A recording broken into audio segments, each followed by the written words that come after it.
Hello friends, मैं आपका mentor AK Singh और आज हम यूपी टेट या फिर यूपी के जितने भी एग्ज़ाम हैं उसमें जो महत्वपूर्ण कहीं ना कहीं महत्वपूर्ण है उसके बारे में देखेंगे। तो यूपी के एग्ज़ामों में या फिर जैसे CTET में क्या इम्पोर्टेंट है, NCERT की समरी या फिर उसके शॉर्ट नोट्स। वैसे ही यूपी टेट हुआ या फिर यूपी के जो एग्ज़ाम है उसमें क्या इम्पोर्टेंट होगी, SCERT की बुक्स की समरी। तो इसीलिए हम आज से यूपी टेट के एग्ज़ामों की तैयारी करेंगे और ख़ासकर SST के जो स्टूडेंट हैं उनके लिए। आज हम क्लास सिक्स की हिस्ट्री की बुक जो है उसका समरी देखेंगे। तो इसमें लेसन 1 देखेंगे और इसी तरह हम लेसन 1 के साथ 2, 3, 4, 5, 6 इस तरह देखते चल जाएंगे। तो आप लगातार वीडियो देखते रहिए और चैनल को सब्सक्राइब करके रखिए जिससे आपको लगातार वीडियो मिले और एक समरी के रूप में मिले। ये जो समरी होगी आपके एग्ज़ाम में बहुत ही महत्वपूर्ण होगी, इसलिए इसे चैनल को सब्सक्राइब करके रखें और इस वीडियो को ज़रूर से ज़रूर देखें, क्योंकि समरी से मतलब यूपी टेट का जो पेपर होता है वो कहीं ना कहीं पूरा का पूरा पेडागोजी पर नहीं होता। वो जो होता है वो डायरेक्ट हिट क्वेश्चन होते हैं जिसमें आपसे पूछ लिया जाएगा कि इस देश की राजधानी बताइए, भारत की कौन सा ऐसा प्रदेश है जहाँ पर वन्य जीवन अभयारण्य है, या फिर कुछ भी पूछ लिया जाएगा। तो आपको डायरेक्ट हिट क्वेश्चन के थ्रू ही यूपी टेट का सिलेबस मिलता है। तो समय व्यर्थ न करते हुए आज की जो श्रृंखला है उसे हम शुरू करेंगे। इसमें हम लेसन 1 देखेंगे। सबसे पहला पार्ट, जो पार्ट पहला कह रहा है वो किस चीज़ का है? पार्ट पहला जो है कैसे पता करें और कब क्या हुआ। आप देखते हैं जो हमारे इतिहासकार हैं, इतिहासकार किस तथ्य पर आधारित होते हैं या इतिहास की जो चीज़ें होती हैं वो किस तथ्य पर इतिहासकार हमें ये बताते हैं ये उस समय की चीज़ें हैं, ये इस समय की चीज़ें हैं। तो वो एक समय तय करके हमें ये चीज़ें बताते हैं कि ये प्राचीन काल की हैं, ये मध्यकाल के हैं, ये मॉडर्न हिस्ट्री की चीज़ें हैं। सबसे पहली चीज़। दूसरी चीज़ जो इसके बारे में बताता है कि कैसे पता करें। इसमें कैसे पता करें कब क्या हुआ। अब इतिहासकार, सबसे पहली बात ये कौन करेगा? जो इतिहासकार होंगे, इतिहास की नॉलेज रखते होंगे। सबसे पहला ही क्वेश्चन, ठीक है। हजारों वर्ष पहले लोगों ने जानने क्या क्या इतिहास के बारे में अध्ययन किया, उसके बारे में इतिहासकार अतीत से प्राप्त हुई साक्ष्य के आधार पर, किसके आधार पर बताते हैं? वो साक्ष्य, जो साक्ष्य हैं उसके आधार पर बीते हुए समय की जानकारी बताते हैं। इतिहास बीते हुए समय और उस समय के लोगों के समझने और जानकारी का एक साधन है। इतिहास क्या है बताता है हमें? इतिहास बताता है जो स्रोत है उससे हमें ये पता चलता है कि जो हमारे जो प्राचीन लोग थे या पुराने ज़माने के लोग थे वो किस तरह रहते थे, क्या क्या सामान यूज करते थे और उनका जीवन किस तरह का था। आगे चलते हैं हम। आगे क्या कहता है?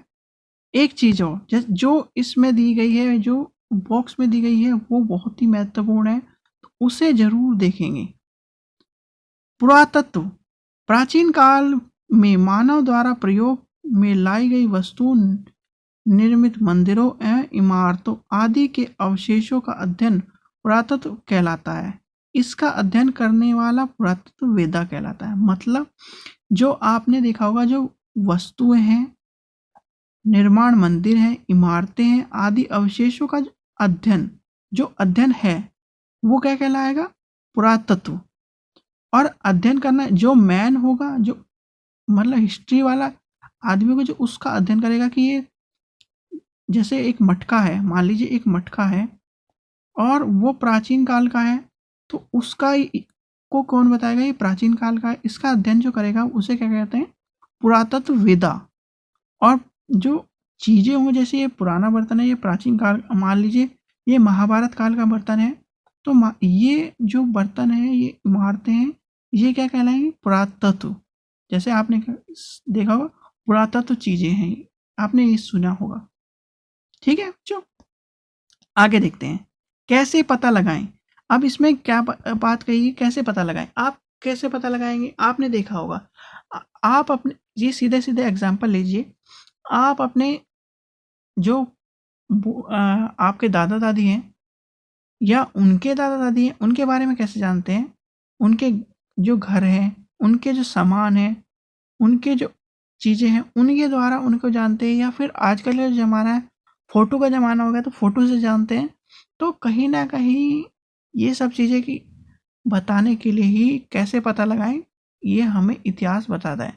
क्योंकि देखिए, अतीत काल में एक ऐसा युग था जहाँ पर लिखना पढ़ना नहीं आता था।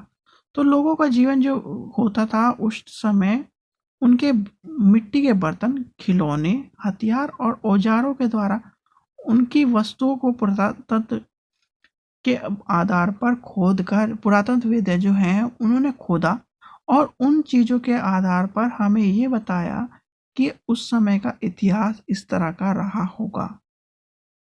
ठीक है बच्चों, ये देखिए, उपलब्ध सामग्री के आधार पर इतिहासकारों ने अतीत के 3 भागों में विभाजित किया है। समय के आधार पर 3 भागों में विभाजित किया। सबसे इंपॉर्टेंट चीज, ये समय ही पूछा जाता है आपसे कि वो कौन कौन से समय है, तो इस चीज को नोट कर लीजिए। सबसे पहला,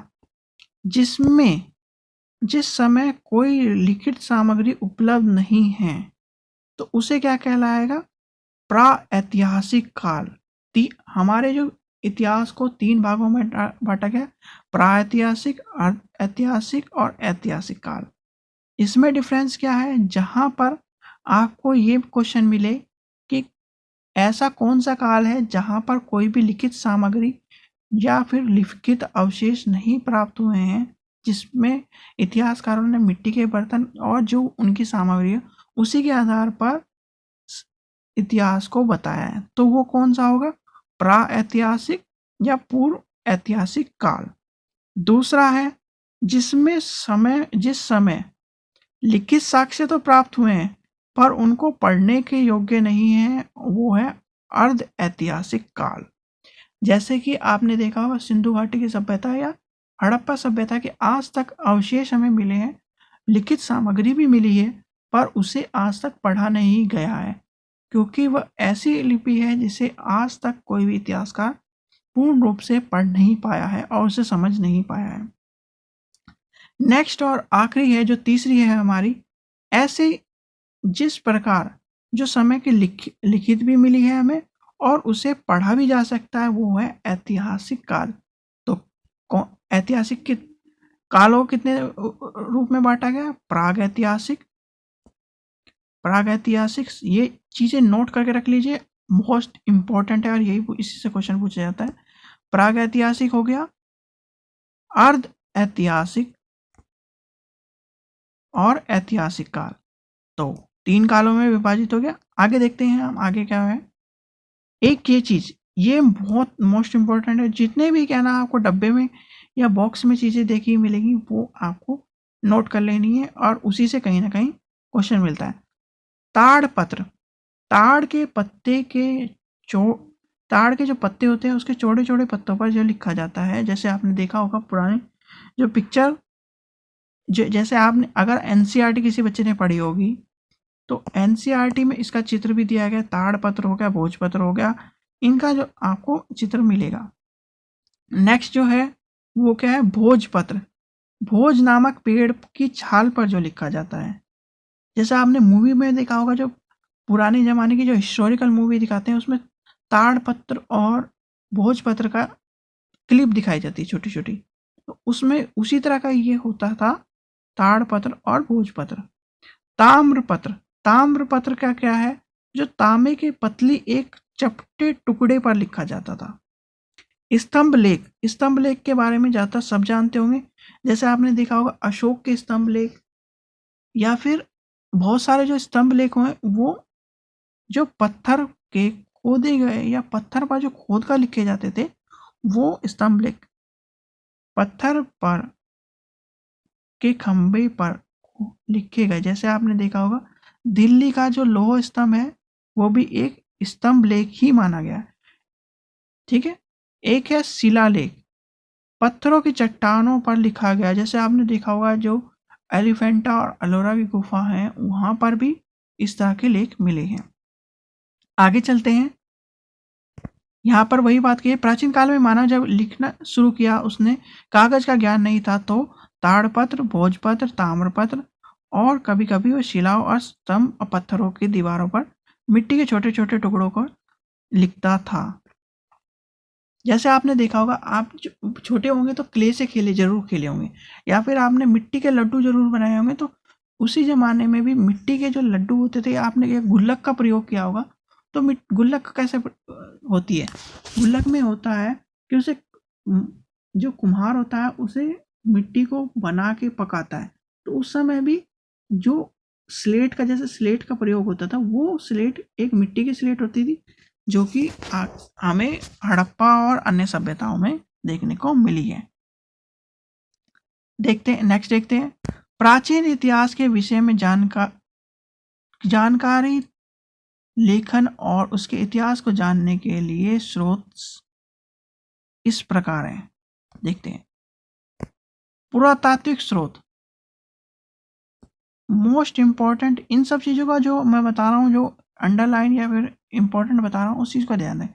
पुरातत्व स्रोत में आपको मिलेंगे अभिलेख। अभिलेख के बारे में क्या पढ़ा हमने? जैसे अशोक का अभिलेख हो गया और लुम्बिनी का अभिलेख, ये सारी चीजें अभिलेख जैसे आपने देखा होगा अभिलेखों के बारे में। तो उस चीजें जैसे ये दे रखा है लुम्बिनी अभिलेख। लुम्बिनी अभिलेख के बारे में पता होना चाहिए। लुम्बिनी अभिलेख किसने लिखा था? ये था अशोक का अभिलेख। अशोक के अभिलेखों में जो अशोक था वो एक इस तरह का राजा था, उसने अपने समय में एक ऐसा युद्ध लड़ा जिसमें बहुत ही लोग मारे गए जिसे कलिंग का युद्ध कहा जाता है। पर उसके जो कारनामे थे उसने ऐसी उसका हृदय परिवर्तन हुआ जिससे उसने एक इतिहास को ही बदल दिया और इतने अच्छे अच्छे काम किए कि उसका नाम एक महान सम्राट के रूप में लिया जाने लगा क्योंकि उसने युद्ध की नीति इतनी अच्छी थी और उसके जो कार्य थे वो भी बहुत अच्छे थे। तो इसलिए उसके बारे में तो अभिलेख के बारे में देखते हैं। अभिलेख यह अशोक के लुम्बिनी अभिलेख का अंश है। ये जो नीचे बात करी गई है ये लुम्बिनी अभिलेख का अंश है जो लुम्बिनी नेपाल से प्राप्त हुआ है। इस अभिलेख में अशोक ने घोषित किया गया कि लुम्बिनी में उपज 8वां भाग कर के रूप में लिया जाएगा। अभिलेख में पत्थर पर उकृत या फिर उभरावा, एक तरह से उकृत कैसे कहते हैं? उभरावा, उस कारण का ऐतिहासिक अभिलेख है। तो पुरातनवादी जो स्रोत हैं पुरातत्व स्रोत में अभिलेख है, सिक्के और मोहरे हैं। सिक्के और मोहरे और अभिलेख ये किस में लिखा गया? ब्राह्मी लिपि और देवनागरी लिपि। जो ब्राह्मी लिपि आपने देखा होगा इसमें दे कैसे लिखा जाता है? इस तरह देवनागरी लिपि में, और इसमें ब्राह्मी लिपि में इस तरह लिखा जाता है। अगर आपसे क्वेश्चन पूछा जाए कि अशोक का जो लुम्बिनी अभिलेख है वो किस में लिखा गया तो वो लिखा गया ब्राह्मी लिपि में। तो नेक्स्ट देखते हैं सिक्के और मोहरे। सिक्के और मोहरे आजकल के जैसे सिक्के हैं हमारे 1 रुपए का सिक्का, उस समय सोने के सिक्के, चांदी के सिक्के, तांबे के सिक्के, मट्टी के सिक्के, अलग अलग शासन के अलग अलग सिक्के थे। तो सिक्के से हमें क्या पता चलता है? सिक्के से हमें उस समय के राजा की आर्थिक स्थिति का पता चलता है। तो इसलिए ये सब चीजें बहुत ही महत्वपूर्ण है। ये सिक्का किसके बारे में बताया? समुद्रगुप्त शासन के समुद्रगुप्त के प्रथम सिक्के के घोड़ा सवारी के बारे में बताया गया। कुमारगुप्त के बारे में जो बताया गया है कुमारगुप्त का ये सिक्का है। तो कुमारगुप्त क्या है? कुमारगुप्त के बारे में बताया गया। जो समुद्रगुप्त है उसके बारे में भी इन सिक्कों के माध्यम से ही हमें पता चलता है। इसमें क्या है कि इस सिक्के के माध्यम से ये पता चलता है कि जो कुमारगुप्त थे वो एक अच्छे घोड़ा चलाने वाले थे। नेक्स्ट देखते हैं आगे क्या है। आगे है ये जैसे एक और चित्र दिखाया गया है, ये किस चीज का चित्र है?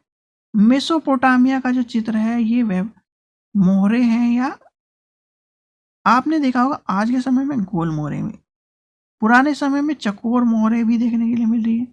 तो कहीं ना कहीं जो चीजें हैं वो समय के साथ साथ और परिवर्तित हो रही है।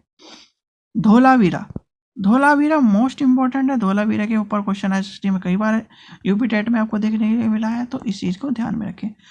हड़प्पा सभ्यता का ये चीजें पता होना चाहिए। धोलावीरा क्या है? धोलावीरा हड़प्पा सभ्यता का ये पुरातत्व स्थल जो गुजरात में, ये क्वेश्चन क्या पूछता है कि धोलावीरा कहाँ पर है? धोलावीरा कहाँ पर है? गुजरात में स्थित है। ये हड़प्पा काल का नगर योजना जल निकाय और एक संपूर्ण स्थल था। जैसे आपने देखा होगा, कहाँ दिखा रहा है इसमें? धोलावीरा कहाँ बताया? गुजरात में। तो गुजरात कहाँ पर है? ये है गुजरात, तो यहाँ पर होगा धोलावीरा। ठीक है, तो आगे देखते हैं। सारनाथ स्तूप, सारनाथ स्तूप जितने भी यूपी के स्टूडेंट है आपको पता होना चाहिए सारनाथ कहाँ है, यूपी में है, और सारनाथ स्तूप के बारे में पता होना चाहिए। सारनाथ स्तूप का निर्माण किसने कराया? मौर्य वंश अशोक ने करवाया था। अशोक ने सारनाथ स्तूप का निर्माण करवाया था। ये छोटी छोटी चीजें ही आपसे कहीं ना कहीं, अगर आप एनसीईआरटी या एससीईआरटी की बुकें जो पढ़ेंगे उसमें छोटी छोटी जो चीजें हैं वही आपके लिए बहुत महत्वपूर्ण है। महात्मा बुद्ध ने सर्वप्रथम सारनाथ में ही अपना उपदेश दिया था। आगे देखते हैं।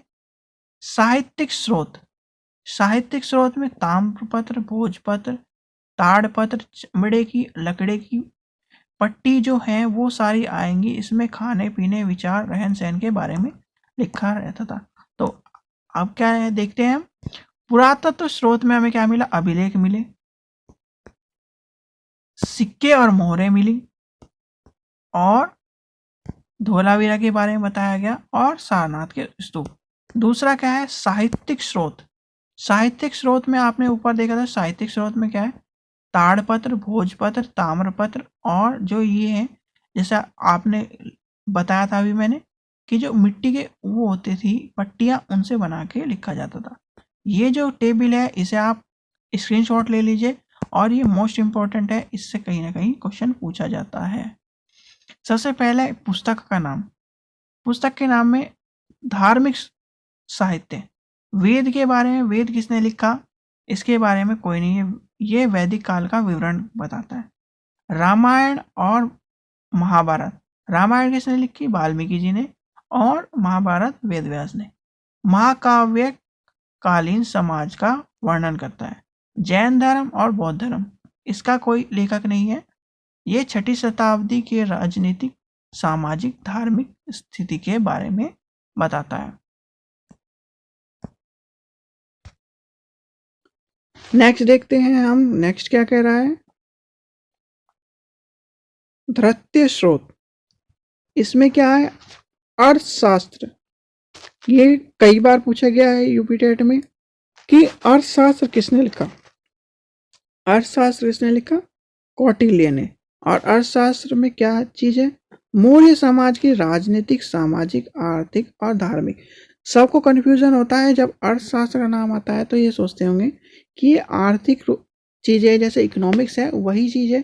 इंग्लिश में इकोनॉमिक्स मत लिख देना, क्योंकि इकोनॉमिक्स के बारे में उसमें सारी चीजें, उसमें माइक्रो और मिक्रो जो आती है इकोनॉमिक्स वो अलग होती है, उसमें आर्थिक रूप के चीजें बारे में। पर जो ये है अर्थशास्त्र, वो अर्थशास्त्र नहीं, ये राजनीति का अर्थशास्त्र है। इसमें राजनीति के बारे में बताया गया, सामाजिक, आर्थिक और धार्मिक स्थिति के बारे में बताया। राजतरंगी, ये भी कई बार पूछा गया है। तो आपको इस जो एक टेबल है, जो ये टेबल है, इसी से कई क्वेश्चन मिल रहे हैं, तो इसे आप जरूर नोट कर लीजिए। पहले ही चैप्टर से आपको बहुत सारे क्वेश्चन मिल गए, तो आप इन सब चीज़ों को नोट करते चल जाएं, कहीं ना कहीं ये क्वेश्चन आते हैं। नेक्स्ट देखते हैं, राजतरंगिणी। राजतरंगिणी किसने लिखी है? लेखक कौन है? कल्हण। और किसके बारे में? कश्मीर के 11वीं और 12वीं शताब्दी के इतिहास के विषय में है। नेक्स्ट देखते हैं, आगे देखते हैं। इंडिका, इंडिका किसकी है? मेगास्थनीज की, जो यूनानी राजदूत था। मौर्य, चंद्रगुप्त मौर्य काल के सामाजिक की झलक दिखाता है। यात्रा विवरण, यात्रा विवरण में कौन है? यान, मतलब फाहियान कौन है? जो चीनी यात्री था फाहियान, गुप्त काल का से संबंधित था।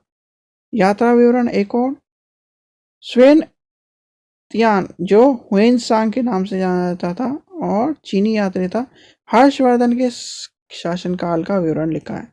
तो इसका आप स्क्रीनशॉट ले लीजिए। फिर आगे चलते हैं।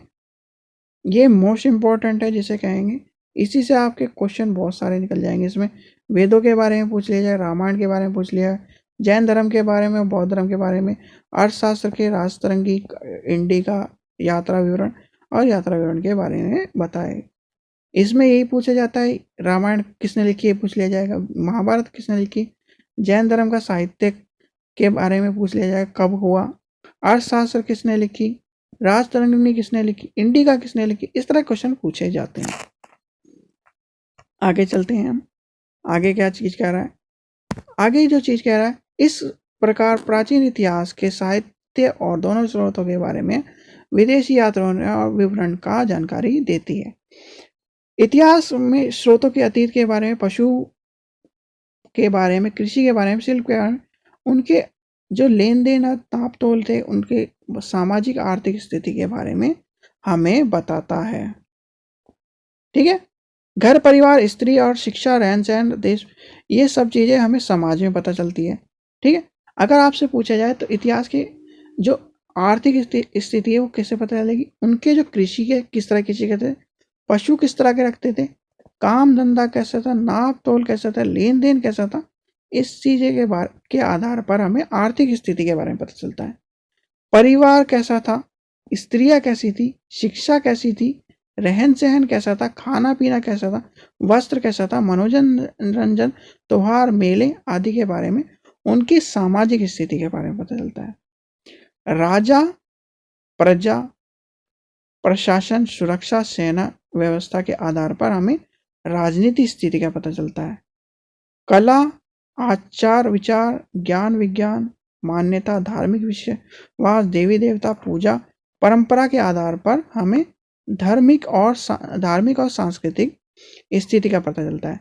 तो अगर आपसे पूछ लिया जाए कि प्राचीन इतिहास में आर्थिक स्थिति का कैसे पता चलाया जाता, तो आर्थिक स्थिति का पता चलाने के लिए क्या था? उनकी कृषि हो गया,